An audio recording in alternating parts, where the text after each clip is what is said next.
All right, everybody. This is a big episode. Obviously, Jim is still on vacation. He hit the West Coast and he's en route on his way back, but he spent quite a few days out traveling, going to Disney, going to Vegas, going to the Grand Canyon, Hoover Dam, you name it. He's been there, but the show must go on. And tonight, the show is going in a little bit different of a direction. We're going to talk Survivor. And I know for all the fans out there, we've been talking in off the bench podcast, Survivor, college baseball style.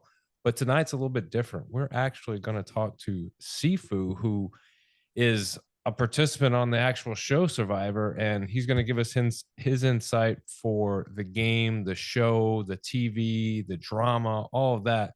We're also going to get his backstory because he is a talented athlete. He's got a lot going on. So, without further ado, let's bring him on to the show. My man, Sifu, how we doing tonight, man? What's going on? It's Uh, exciting to be here. Appreciate you having me out, man. I yeah, of can't wait to dive course. into it. Yeah, of course, man.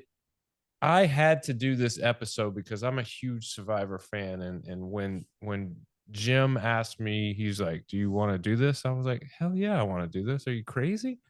That's what Jim Um, said. He said you're into the whole thing. You've been watching the show for a long time, so yeah, and so when he gave me the idea, to have you on, I had to jump at it. But I mean, obviously, with us, we're a sports podcast, and we're going to blend the two here very seamlessly.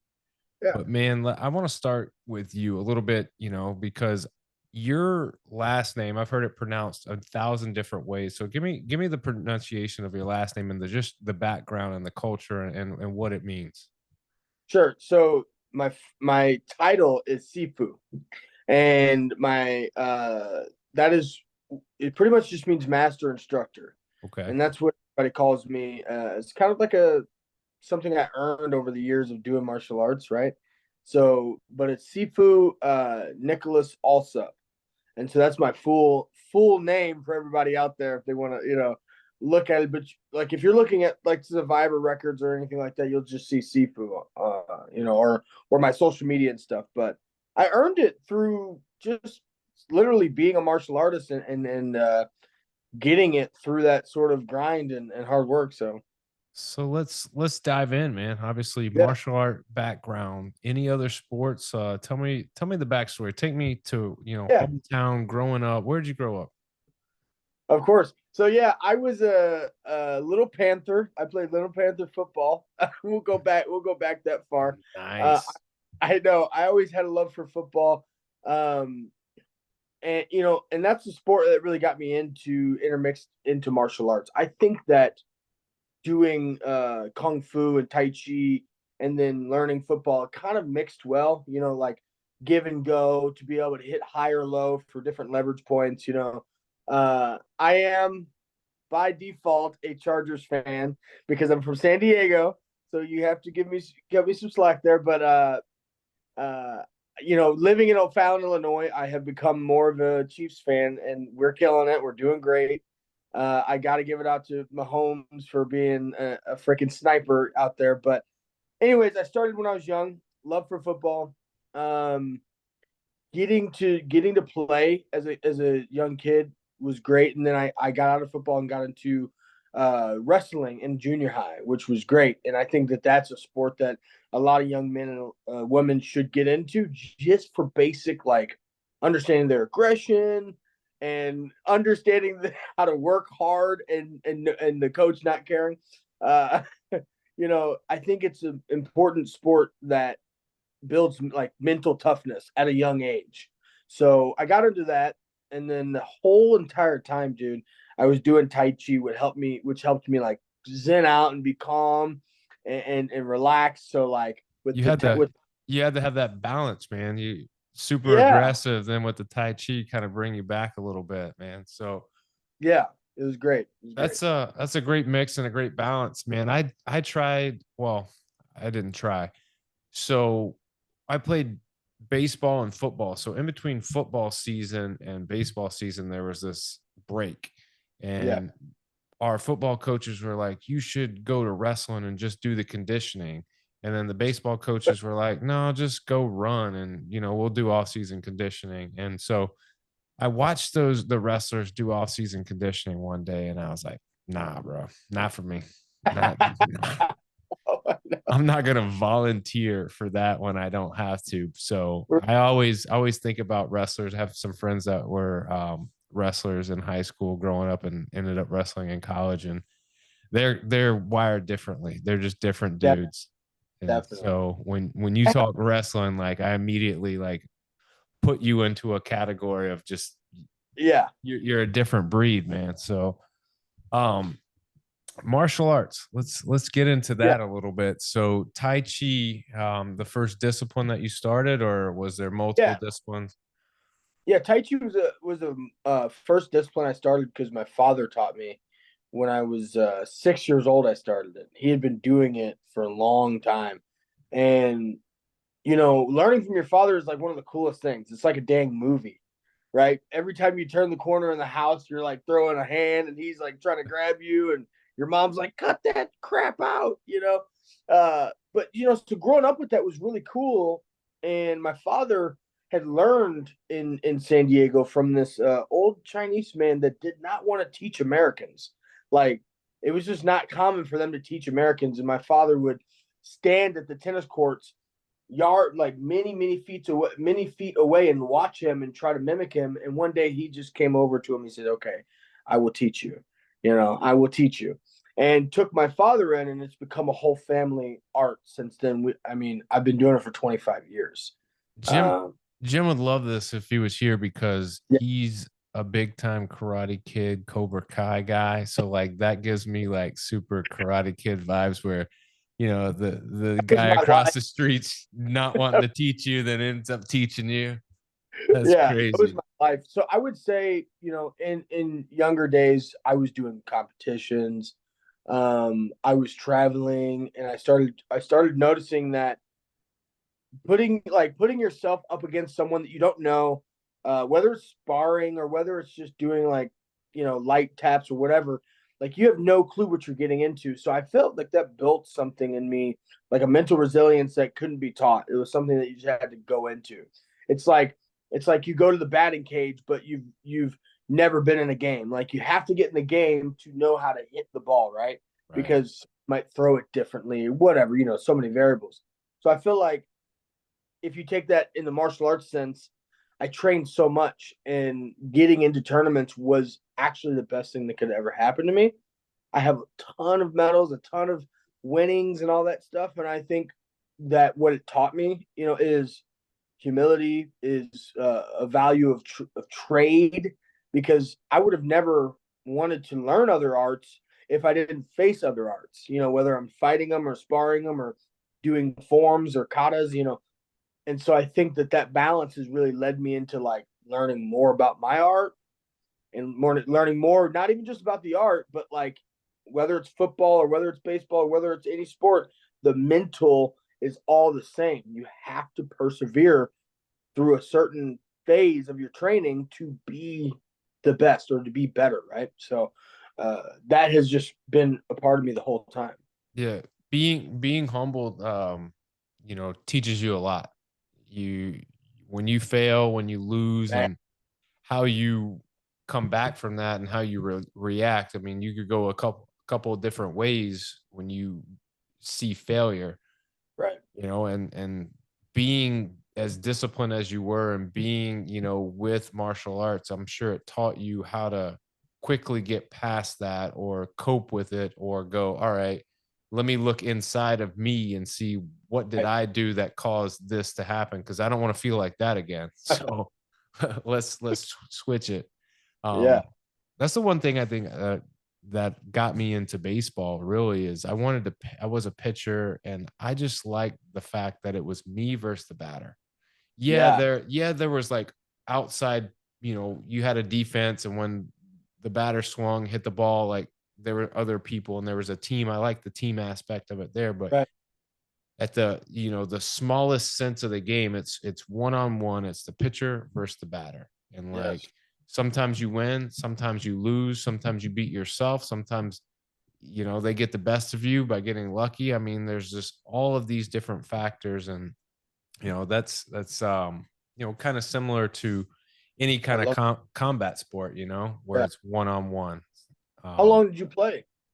I played all the way through college, man. And then I coached college for a little bit, coached high school, coached many levels. Did you?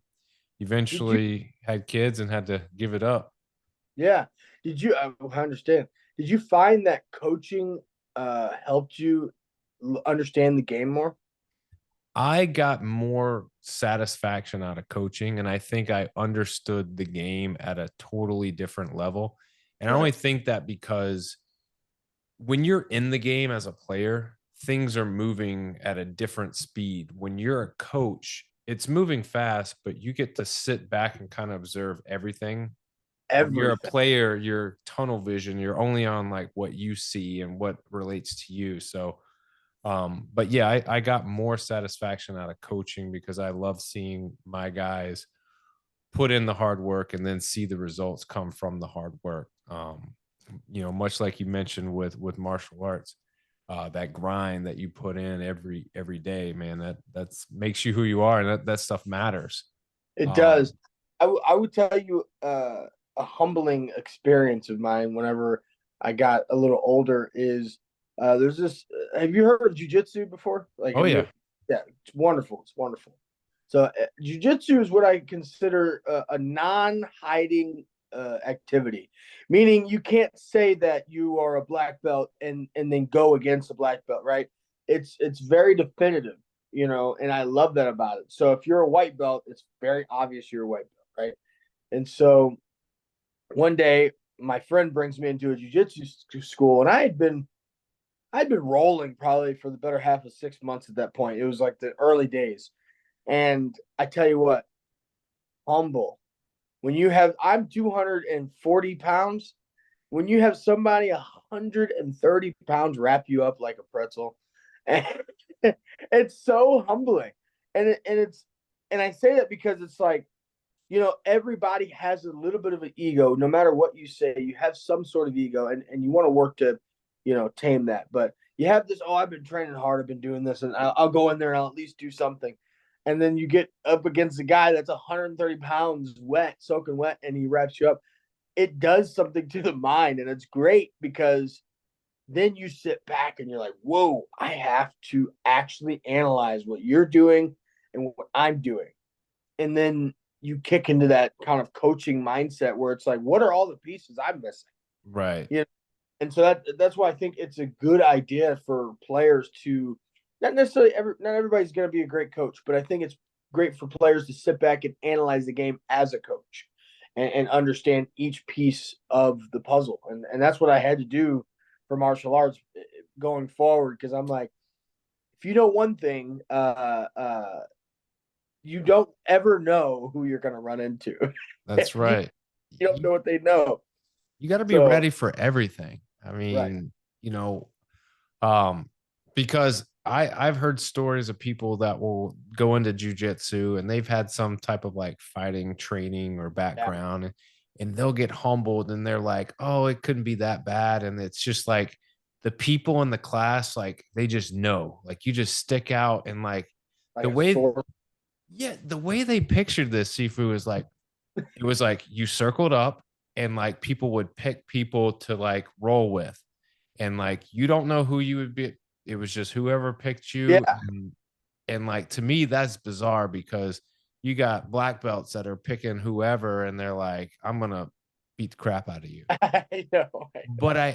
I did have a buddy who had been doing it for a long time. I'm not sure what belt he was. He's probably, high up there, but Sure. he's like, what guys who have been doing it a long time will do is pick new guys because they want that sense of uncertainty and what Oh, may not, right. you know, because when you're a black belt rolling with another black belt, it's very technical and it's very like controlled and things Yeah. happen very smooth. You kind of want this rough, like elbow, like things that you don't necessarily get all the time, is the way he Exactly. explained it to me. So, but Exactly. either way, man, my hat's off to you. Jiu-jitsu, I mean, Tai Chi, any kind of martial arts, any kind of combat, any kind of one-on-one, like Yeah. you're killing it. So what about now? Like what does it look like now? Are you still training for anything? I read some push hand stuff, man. Like I heard that you're the best in the biz at Yeah. push hands, man. So tell me a little bit about that. Yeah. So people don't really know what push hands is. It's from a Chinese perspective and background. So the best way to explain it to people is like two people trying to test each other's balance and throw each other off the balance, off of their footing. And I can say that I have achieved to be one of the greatest, ever at doing that just because of what I've accomplished. Um, and the funny thing is I competed maybe I want to say like 4 years ago at this World Series thing and won the whole thing. Won like I think it was like $1,000 or $2,000, which was really cool. And I decided to retire from it, right? And to like do Go out the on top, baby. but it's funny because I see push hands as more of a gateway into other arts, like into grappling, into judo. Um and I think it was a cool experience for me to get to be at the top of something, you know, because you always see these great athletes. Even if you just we go generic and say Michael Jordan, like he's at the top of the top, and there's no one better than him at what he was doing at that time, right? Let's just say that. And what is his perspective at the top of the mountain, right? He had to journey from the bottom to the top of it. And so I got to experience that with push hands. And my takeaway is there's so much more. Like there's so much more. The higher up I get, the less I know. And so it was an important lesson for me to be one of the best at something because now I'm like, dude, let me step back and teach what I know to more people because I think that's the better thing is Yeah. spreading what I've learned, the balance and the connectivity and the timing. So just for any of the viewers, push hands is two people facing each other and I'm trying to pull or push them, but I'm trying to remain relaxed and calm the whole time and trying to get the other person off balance. And so I don't know if you can throw clips in there later, but you can do that. And I will say this.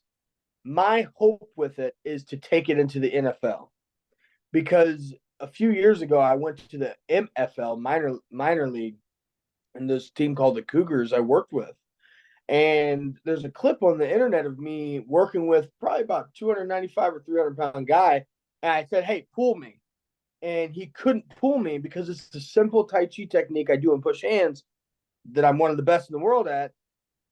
And they can't pull me. And I mean, it almost looks like magic because literally you take my arm and you try to pull it, and I'm not pulling back. If you let go, I don't fall. If you pull super hard, it's just harder for you.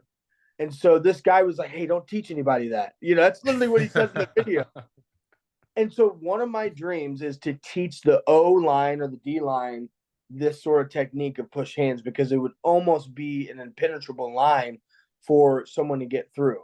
Even trying to swim or pull the head, or it would be very tough. So like my goal is to take that push hands prowess and put it in the NFL, hopefully make some good money, but also like It's really the get a chance to teach a big team, right? yeah, it's the ultimate cheat code, it sounds like. It would, yeah. I mean, that is unreal. Like, I bet these dudes were getting so frustrated. Like, I then it became a Actually, challenge for them. Like, oh, let me let yeah. me let me try. What's funny is I did not have their attention. It was just like I'm just this guy coming in there. They didn't know who I was, and then I was like, let me give him some shock factor. And I picked out the biggest guy, and I said, hey, just come push me, and you won't be able to push me. And of course, he's like, oh, well, but everybody's gonna, I'll be able to push you, and he just wasn't because I know different. If someone pushes you, I know the right pressure to give to not let you push me. I know it sounds like magical. It's not. It's just leverage and it's energy, timing and all that.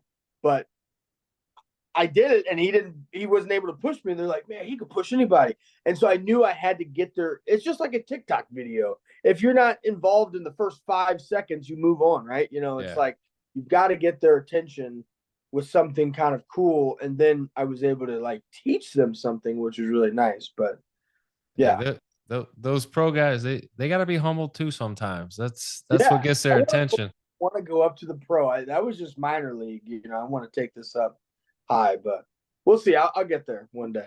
So when I was emailing you the link, I saw the email address, Five Elements. Talk to me about that. What is that? What does that mean? I see the shirt that you got Yeah, on. yeah. This is actually a funny shirt. It says trust I'm in the geriatric squad. So I have a a group of older ladies that I made this for, and they wanted me to make this. It was just a fun time. But yeah, five elements, man. People always talk about what Bruce Lee talks about with be like water, but there's more than that. Be like water is adaptability and flow, but there's Tai Chi five elements, so it's not like Aang from Airbender, so it's a little different. Right. uh, the Tai Chi five elements would be water, earth, wood, fire, and metal. And so there's different aspects of each one of those. Water you typically relate to fluidity, or in personal life, the ability to flow. Wood, the ability to expand into ideas and expand your horizon. Just like wood, you can burn to build, or you can burn to tear down, and you can do the same thing to yourself. Metal would be like us practicing hard things, going to that football practice or going to the extra conditioning. You have to use the metal to sharpen yourself up. Earth would be grounding yourself and listening to new perspectives and different ideas without being judgmental. And then I don't know if did I say fire? And then wood, earth, fire. Did I say metal? Wind. Did I say no? What, I'm missing one. I thought I said okay. So yeah, so earth, you'd be rooting yourself and connecting deeper. Sorry, I was all over the place. It's all good. uh, and connecting deeper, so you have those new perspectives and whatnot. And I think that element is one of the most important, because we're around people so much, we forget to root ourselves and be open minded and understanding to more ideals. So I think that just most people know the first element, be like water, but it's important to be like all of the five elements. Yeah, I mean, it's interesting when you put them all together. It's like a philosophy almost to live by, and it's very simplistic in nature. It makes so Right. much sense. And you talk about being grounded and being one with the earth and being open to ideas, man. I think that is probably one of the most overlooked ones, but also one of the most needed elements, Right. is because I believe that everyone is an expert at something. It's whether you open your mind to understand what they're an expert at. And Exactly. sometimes people have too much pride to see things a different way because they think their way is the best way. And then sometimes, they open up and they're like, holy moly, like I'm don't know what I thought I knew, which is Yes. a great growing tool when you think about it. So um Yeah. Powerful tool to use. That's why I've always tried to live by the five elements of Tai Chi, pardon me, and utilize them as tools to move forward, because I don't know everything, and I'm not the almighty greatest at one thing, but I'd like to be able to absorb so much. Um, One of the reasons that have led me to some great adventures like Survivor in my life is because I was able to adapt and flow into the right situations and listen, and it got me some cool places. So Well, you brought it up, so let's go there. yeah, Obviously, you know, Survivor 45, you were a part of the cast. What made what made you want to apply for Survivor? Was it just something you've been a fan of your entire life, or you just were like, you know what, this is something I want to do? yeah, I was sitting there with my fiance watching Survivor in COVID times. We just literally binged it. We're like, we have nothing to do. So there's at that point there was 40 seasons. We're like we won't ever run out. And I get to season 28, Cagayan, Tony Vlachos, and let me tell you, when I something about seeing Tony dominate and win that season, and also win season 40, it was like, whoa, I can relate to this ferocity. I can also relate to the journey that you go through as a survivor, but I also can't relate to some of the things, and I wanted to experience them. You know, what is it like to be without your phone and your computer? What is it like to starve and not have access to food? Because it's harder to starve when you're home. I mean, I could just DoorDash a burger right now. You know, It's gotten so easy yeah, to put on weight these days. I ain't even gonna lie, man. You it just is. touch your phone and So, it almost knows, you know, it almost knows what you want. so, so I just thought it was interesting. Right, exactly. I thought it was neat to strip all that simplicity away, or that the simplicity of just being able to get things I want and now be stripped of it all. And I thought that that journey was necessary. And so I put in a video. I have sort of an interesting life. I play music. I'm a personal trainer and a gym owner. I've got an amazing family that's really supportive and loving. I'm adopted and all this different stuff that kind of I put in the video. And I think it resonated well with them. And they're like, let's put you on the island with, season 45. So Do you do you think there was so when you got casted, do you think there was one thing that got you noticed, or was it just a culmination of all of those things combined where they're like, oh, he's kind of like a total package of like interesting things? yeah, I would say it was the interesting things, right? It's I think that if you put me in any social setting, I'm going to adapt. And I think if you put me in any physical setting, I'm probably going to do decent, you know, whether it's swimming or whether it's climbing something or whether it's lifting something heavy, like every aspect of Survivor. I think they look at the player as if they can extract them from the video and put them on the island. And I think everything I said and did, they could see happening. So that was a fun process as well, just getting to know myself deeper through getting casted. So what was the entire casting process like? Obviously, it starts with intrigue from binge watching, and then you submit an application and a video, and then what happens? Yeah. So typically when you submit your video, it's a hard show to get casted for. But once you hear back, then you kind of are on this waiting game. And you'll send an email in and hope for the best. And then they're like, hey, we like you, we're moving you forward. And you talk to some producers.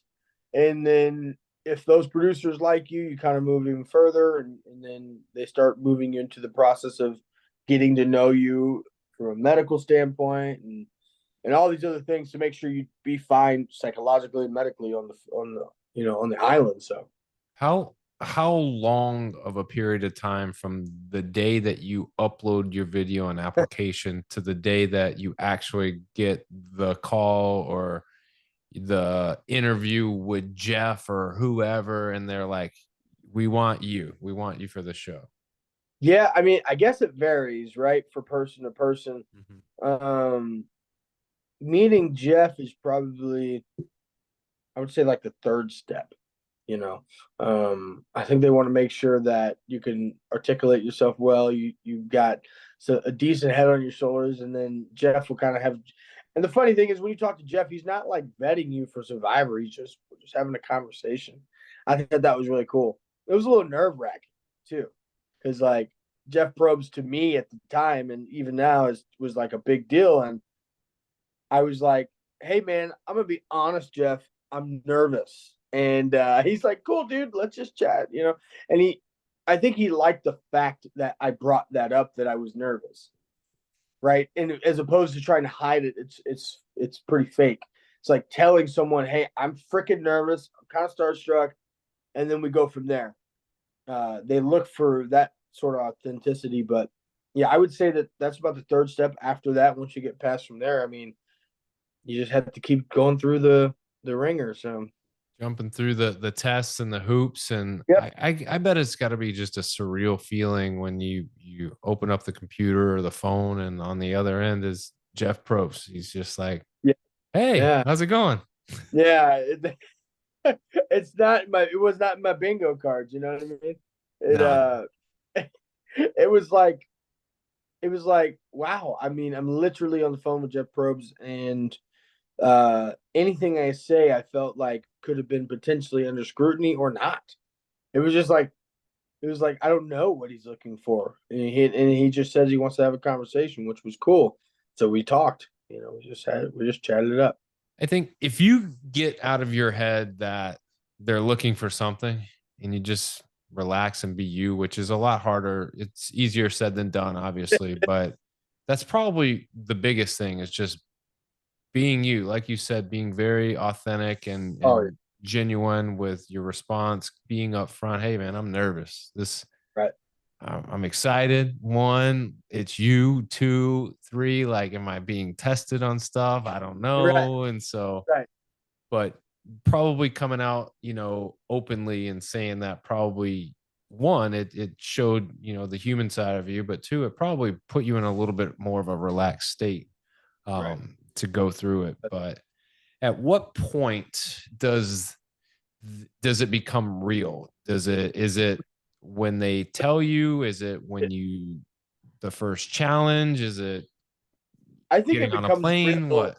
Yeah, I think it becomes real when you start the game. When I literally was on the boat headed to the barge and I saw the big old barge and then I'm climbing on the barge and Jeff Probst is right there and there's a bunch of cameras and he's like he's like, all right, you're over here, Sifu, you're over there. And I'm like, whoa, like this is happening. This is real life and this is happening. I think that's when it becomes real. Like obviously them telling you, hey, you got 3 weeks to pack up, that part's real too. But um definitely climbing over on the barge or just entering the reality. Yeah. That's another thing. I don't know is overly stressed to the viewers is like entering in Survivor game is entering into another world. As weird as that sounds, but it is a different world that doesn't stop. So what I mean is like it's not like okay, let's do another take.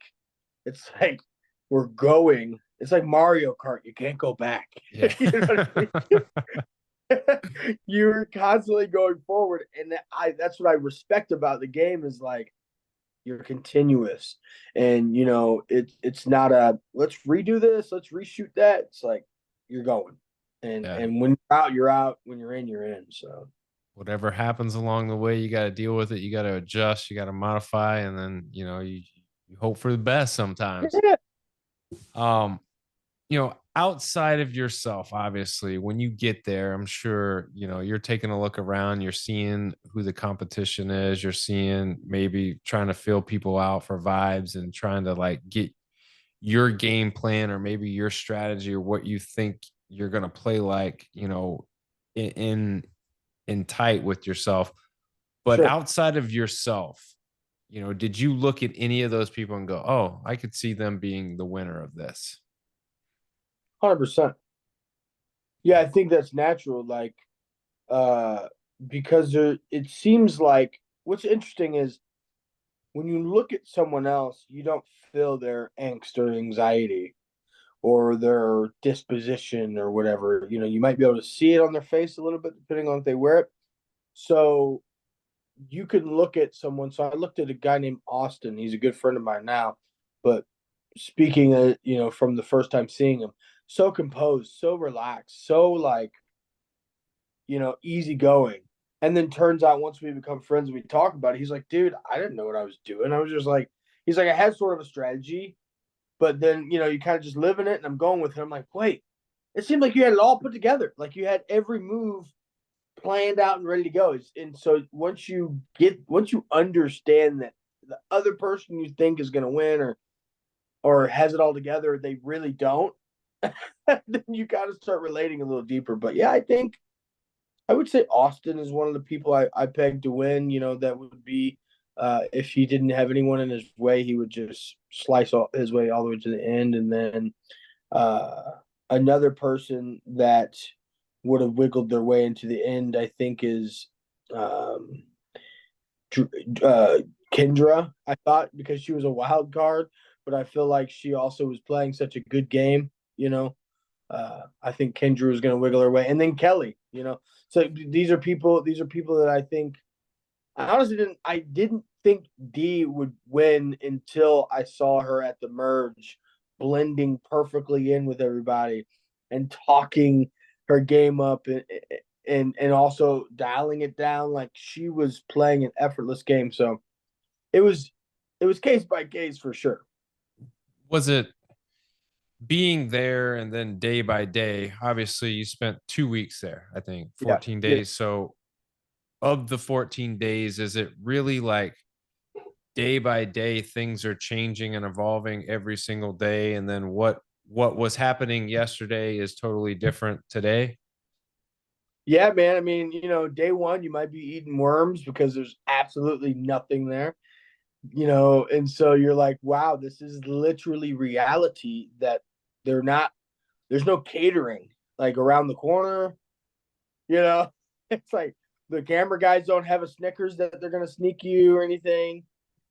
And so it takes a couple days for that reality to kick in. And then it's also like, oh, and we're going to throw you in some challenges and you're sleeping on either sand or ground or bamboo, whatever you can put together. It's like a reality that constantly keeps hitting you upside the head. Yeah, you appreciate some comforts, I'm sure, when you get back home and you're like, all right, this bed that I complained about 2 weeks ago is great. Right, right.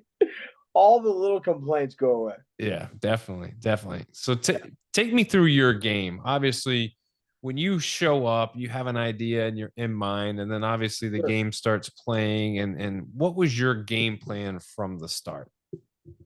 Yeah, my game plan was just to be like enjoy the journey and to meet people and to like kind of ride the wave in there. And it started to do that, but I was looking around for idols and other things like that, and I think it just spooked some people. But I also think my part of my game plan was just to be fun and to enjoy the journey because it's such a different thing to do. And then come merge, I wanted to really, really kind of like get a big uh, collection of people going, like me and Kendra, me and Katura. I wanted to jump into the kind of the Bella waters a little bit, and and work with them moving forward. But I think the overall like perception was he's having a great time. He is a little dangerous because he's looking for idols. He might have an advantage, but he is enjoying himself and he is here like he is a competitor and he is playing hard because we won all of our challenges, if not first, we were second all the way until the merge. So What um what were the challenges, or were there any changes along the way where you go, oh man, all right, so I'm having a good time and I'm enjoying the experience, I'm looking for idols, well, maybe I don't need to do those things? Was there ever right. a period of time where you're like, all right, my game plan that I came with, I've got to change some stuff? Yeah, so something they didn't show on the show that was interesting is me and my relationship with Mama J. So I Julie. love Julie. Julie is probably one of my favorite players.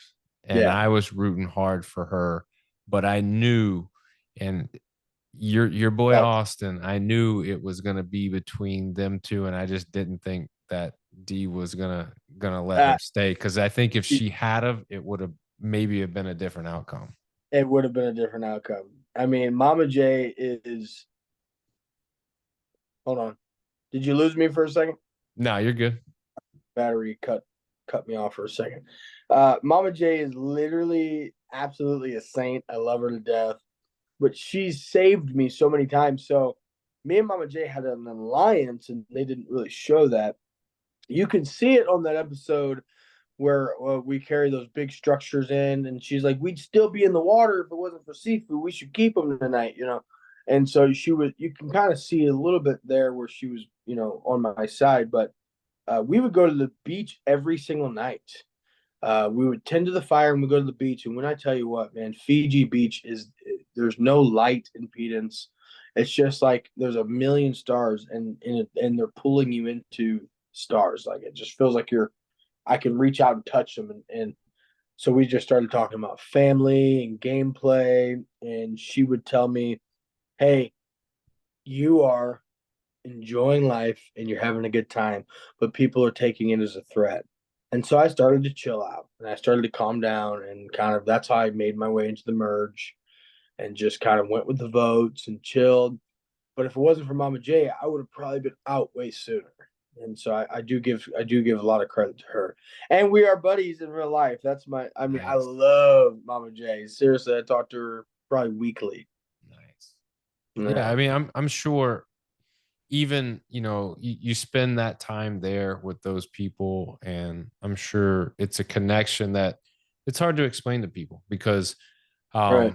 you meet somebody and it's hard for other people to fathom, oh well, you only knew them for a few days, how do you have such this connection to them? But Yeah. it's there. It's every show, every season you have the same, situation where people are telling you like it's different once you're in the game and you meet these people, and it's a real connection. Like it's hard to It give it up, and it's hard to cut your friends or cut the relationships that you have over those 14 days. So I can only imagine the anxiety that comes with playing that game, but also like the the the back and forth that your mind plays with you on whether you should do something or shouldn't. Yeah, Jeff always says play like it's your second time. And so if I was to do that, it's like, yeah, sure, I'm gonna look for advantages, and sure, I'm gonna explore, talk to these different people, and see what my options are. So, uh, not always playing it safe, because no matter what, there is like probably about 10% of luck it takes to get to the very end, if not more. And maybe you doing something that's against what feels right is the right move, and it's going to put you in the right position.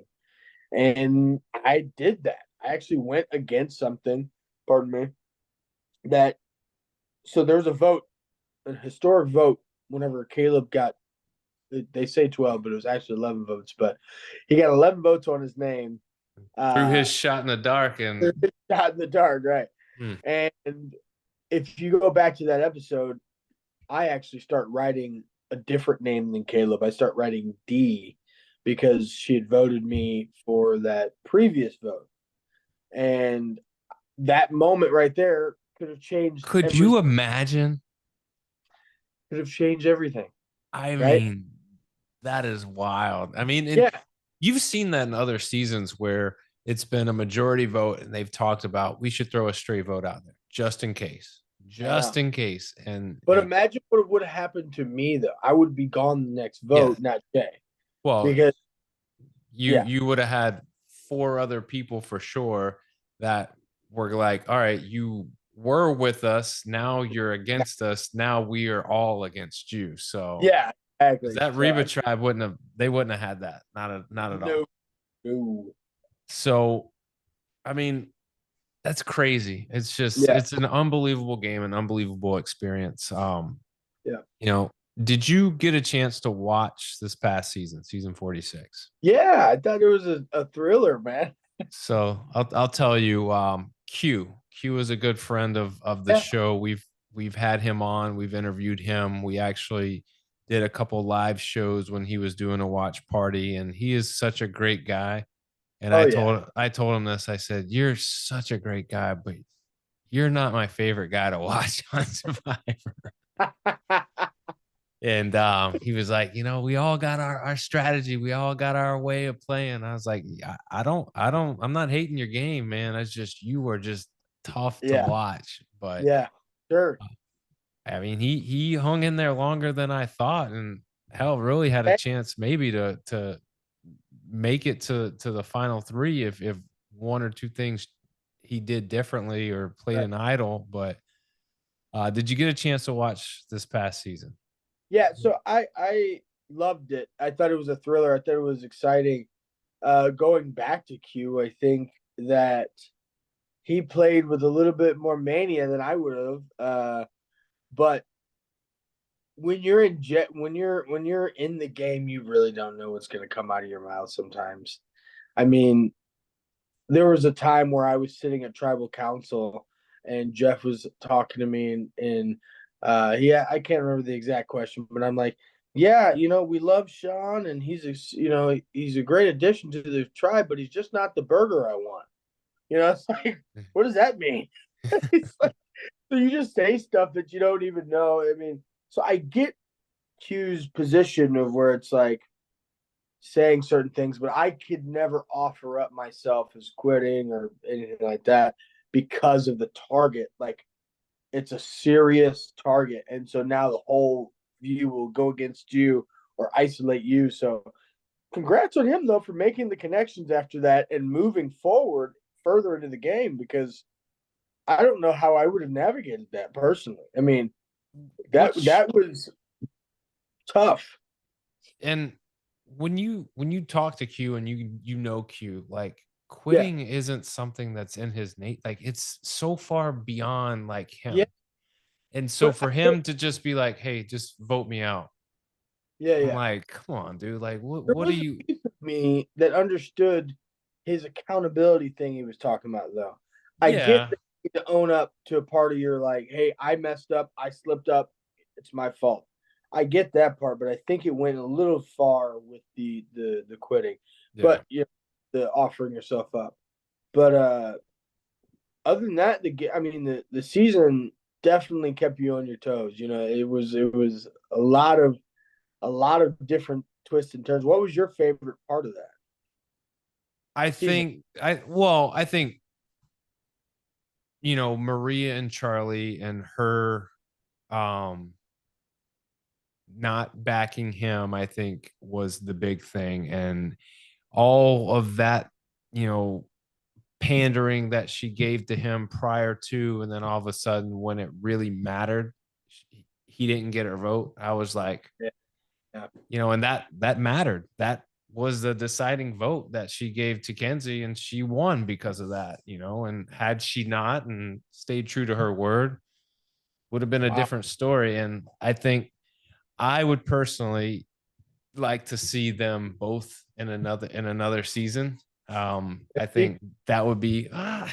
see, that's the thing. Like with 50, do you go that route with 50, or are they too All new right. to do that? I think right.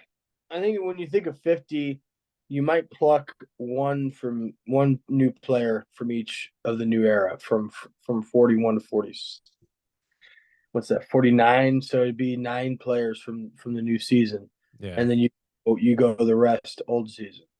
If they Is the way I think they would do it, but if they said, Sifu, we want you for season 50, are you going?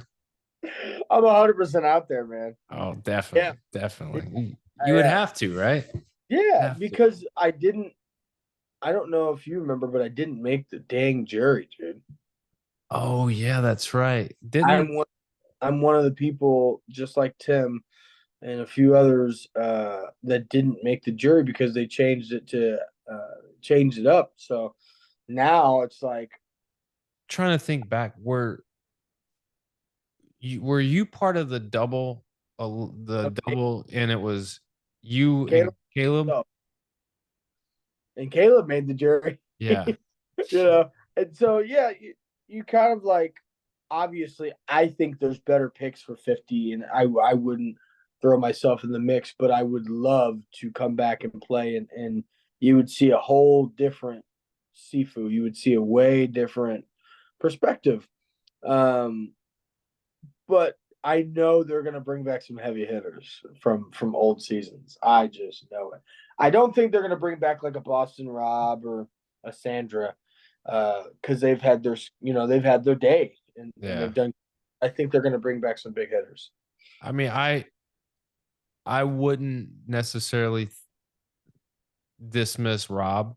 I don't think Sandra's gonna do it. I mean, Yeah. she's like the odds of her winning again. She's won twice, and she's played traders and other things. Out You there. know, and Rob, I don't know if you watched Deal or No Deal Island. I actually enjoyed him, and I Right. wasn't a huge Rob fan in Survivor. Really? Yeah. Um, he was all right. I mean, Yeah. I think what was it, 23? I can't remember when they brought him and Russell Hantz back, and they were on one of the two tribes. Back name of the season, yeah, or the Yeah, number. people ask me all the time. They're like, "Well, who's your favorite player? What's your favorite season?" And I'm like, they all blend together. Like, I don't really I have a couple favorite players, and I like if I was gonna play, I would want to mimic my game through them. But like one player, whatever. Like, Right. The specific number, yeah, or so person. right. Mine would be Tony Vlachos. He's memorable. Definitely. I mean, he's won it twice too, and Yeah. I mean, he's got spy shacks. He's got everything. He brought a lot of entertainment. It's hard for you not to remember Tony. Yeah. Um, even if he Fair enough. didn't, even if he didn't win, it would be hard not to remember him. I You know. know? Yeah. But I guess for you, man, like what's in the works? What do you got going on here coming up or in the future? Like what's your passion right now? Yeah. I think my passion is my 4-month-old kid. There you go.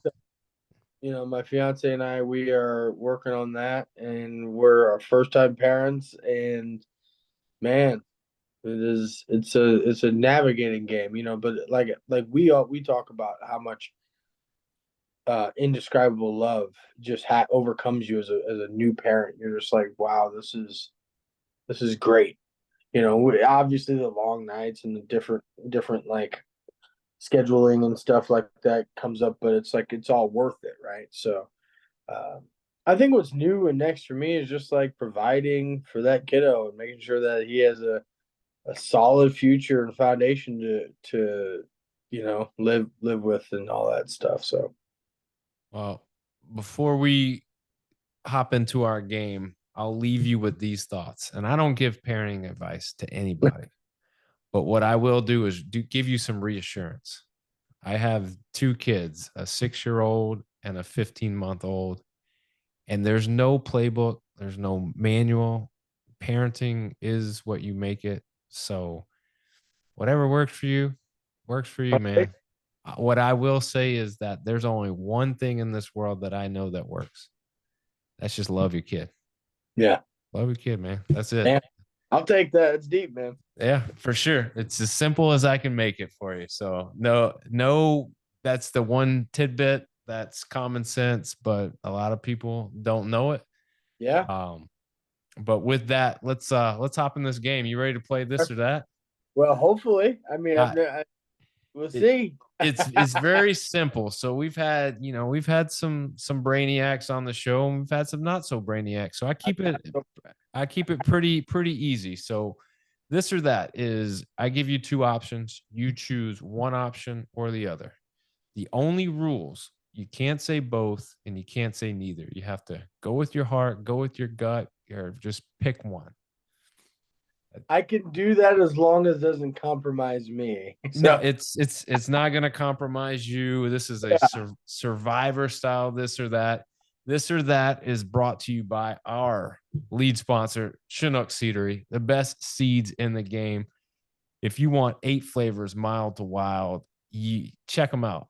The best thing about Chinook seeds, no sandpaper tongue. You can eat them all day, or you can eat them for a snack or a quick pick me up. But I will say this: if you're looking for big jumbo seeds with half the price, Chinook is the way to go. They're not going to skimp on ingredients. They're going to give you the quality ingredients. They're going to give you the quality seeds for half the price. So check them out wherever you pick up your gas, wherever you go to the grocery store. I guarantee you they're on the shelf. So if you like sunflower seeds, Sifu, check them out. Chinook seeds, best way to go.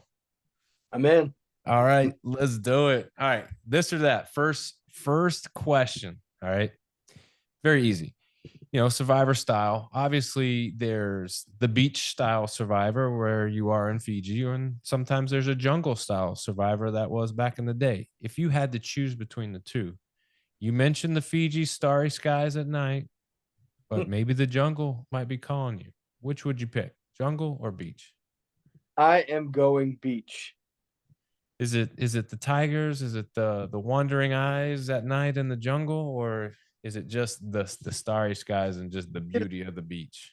The starry skies do draw me in, but you know what the jungle brings? The uncertainty of spiders larger than your arm. And the lurking eyes that may not be something you're familiar with, like a large bobcat or a large something that could eat you, So Right. I'll say What Fiji. what was the scariest thing in Fiji? Obviously, there had to be some stuff at night when it gets dark, right? Undomesticated cats were one of the scariest things. Yeah. I was just hovering all around the island, just all over the Well, place, huh? well, they just don't care. Like it's not like a cat. Like I don't know if you own a cat, but they're kind of they can be skittish or they'll jump away or they don't. They just come straight up to you. They'll eat your food or they'll swat at you. They aren't afraid of you. So that was pretty scary. You're in their home, man. They're like, what are you doing here? Yeah, exactly. It's like you're in our territory. So I Right. get it. All right. Would you rather be, if you're going to go out, would you rather be blindsided to be voted out, or would you rather be voted out with an idol in your pocket? Oh, blindsided 100%. Yeah, I don't know.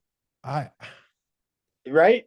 yeah, I think so because blindsided, like you don't control that. At least, like if you went out with an idol in your pocket, you somewhat could have controlled you going home. Right. And I'll ask you, what this past season on Survivor, it was a plague. It was.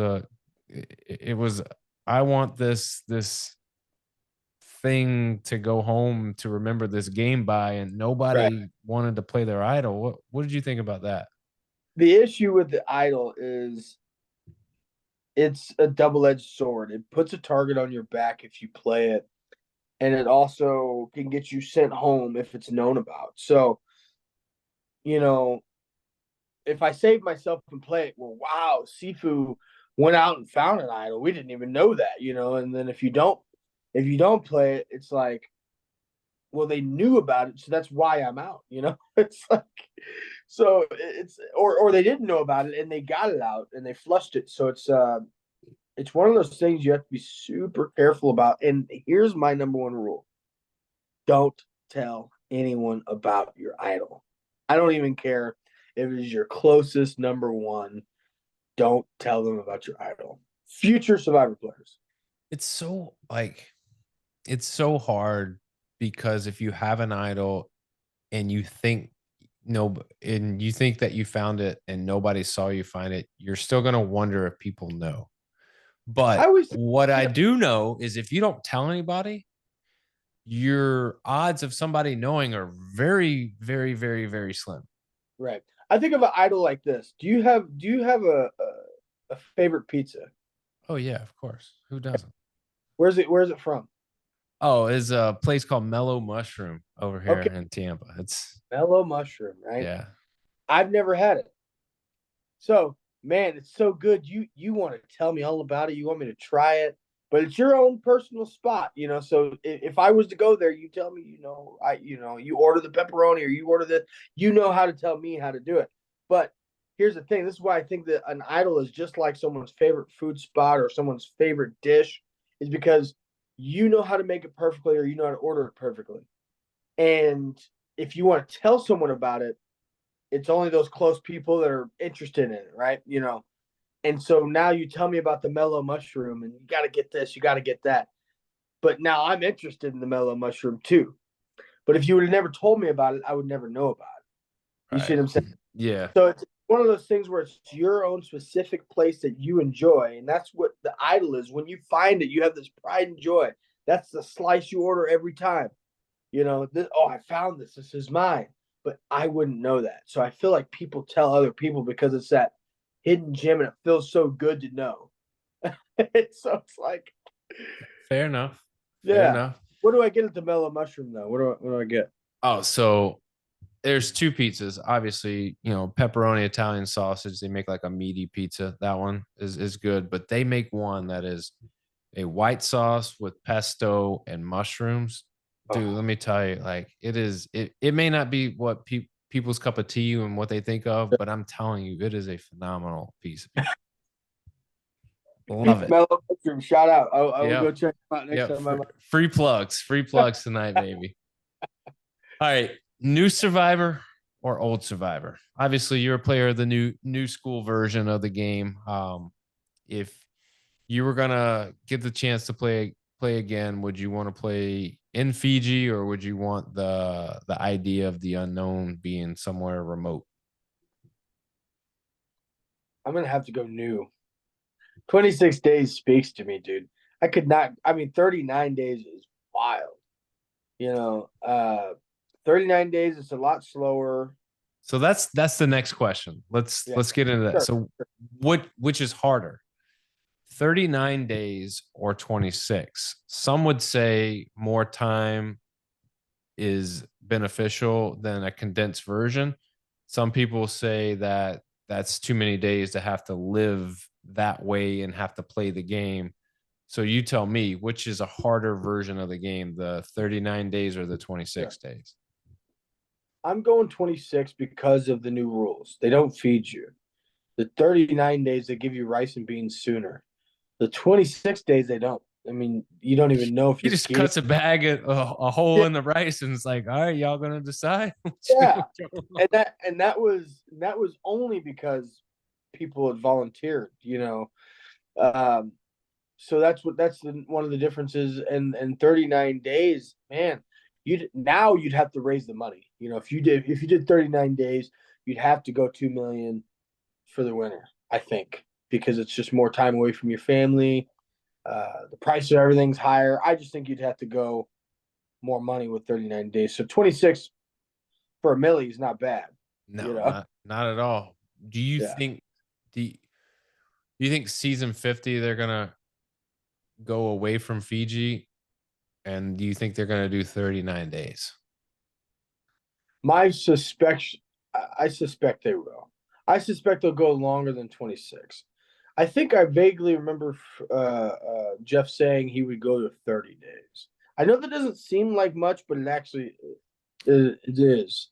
30 days is more significant than 20 days. It gives it a little bit more Any time.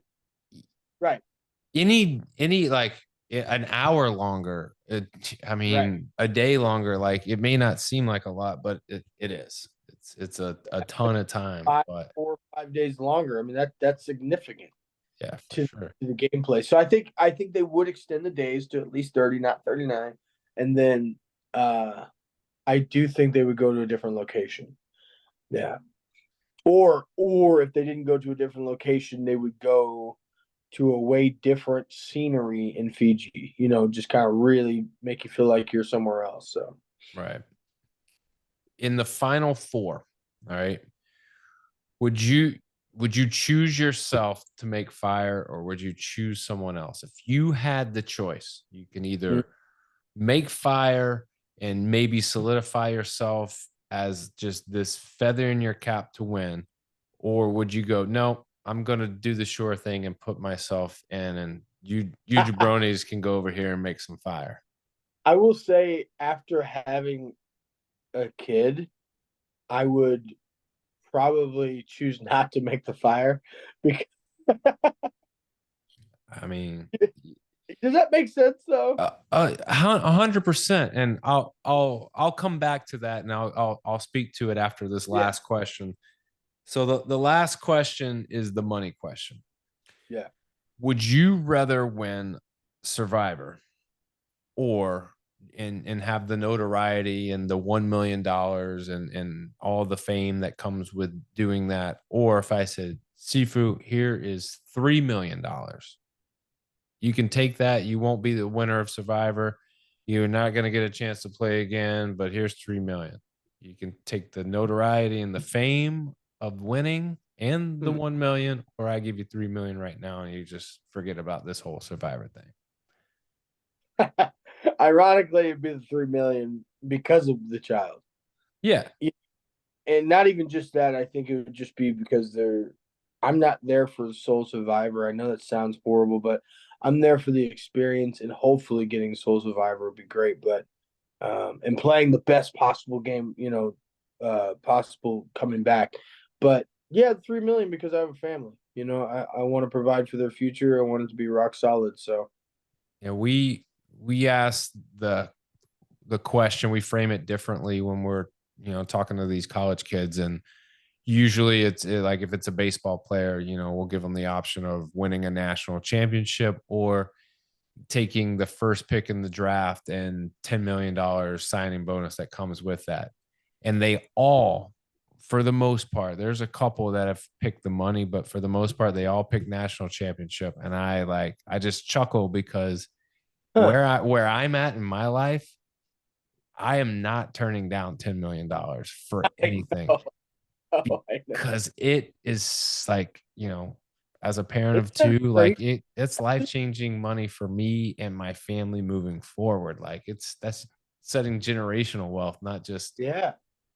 so The fact that you're saying that though is a crazy perspective of the mentality of the young mind and the older mind, right? and I get it. Like I understand, like you get ingrained and you train and you want to be the best at something and you want to obtain the goal, the prize. Sure, Like I sure. I I get that, but I also know that $10 million doesn't come around that often. And It doesn't. if you're willing to just give me that, and they're like, that's all I got to do. Give me that. You I'm know. good. I Well, could pay for a plaque if I need to. yeah, absolutely. Well, Sifu, Yeah. man, it's been a blast, dude. Anything you want to plug or promote before I let you bounce? Yeah, man. I just think one of the things I often talk about is I hope that people thrive to care about themselves more and care about others. And they take it seriously and make sure that they do things with positive intentions, to seek to be better, not to inflate any ego, but seek to be better just to better yourself. Because you don't want to uh, get older and regret things. You don't want to get older and say I didn't do this or I didn't do that. So go out and try, go out and do, and don't be afraid to look stupid. Don't be afraid to risk it for the biscuit, as they say. Uh, and just enjoy life, and don't be afraid to seek guidance, because I mean we all need some sort of mentorship or guidance. So there's my 2 cents. I hope that helps somebody, and I had a good conversation. So Absolutely. Obviously, be one with the earth, man. Be exactly. grounded, be willing to open up and see people's perspective. And obviously, like you said, when it comes to doing things, don't do things because you are looking to benefit. Do things because it's the right thing to do and you want to grow and help and have others, Right. feed off of that growth as well. So Sifu, great episode, man. I appreciate your time. I want to thank you for joining us. If you like hearing Sifu's episode, or you just want to hear us average Joes talk X's and O's, please like and share the podcast on Facebook. Retweet us on X, listen and subscribe wherever you stream your podcasts. As always, go on over to YouTube, click subscribe, hit the notification so you get notified anytime we upload brand new content like this episode that'll be up probably in a mere few hours. So be ready for that. As always, comments, ratings, feedback, thumbs ups, hearts, hugs, loves. We'll take it all. And we'll see everybody Wednesday night. We're going to be talking Maryland gymnastics with Natalie Martin. This has been the In Off the Bench podcast. As always, remember, strong body, sharp minds, grit and grind all the time. We are out. And now I got to figure out how to stop it. Nah, it's all good. Here we go. Yeah, it's not recording anymore.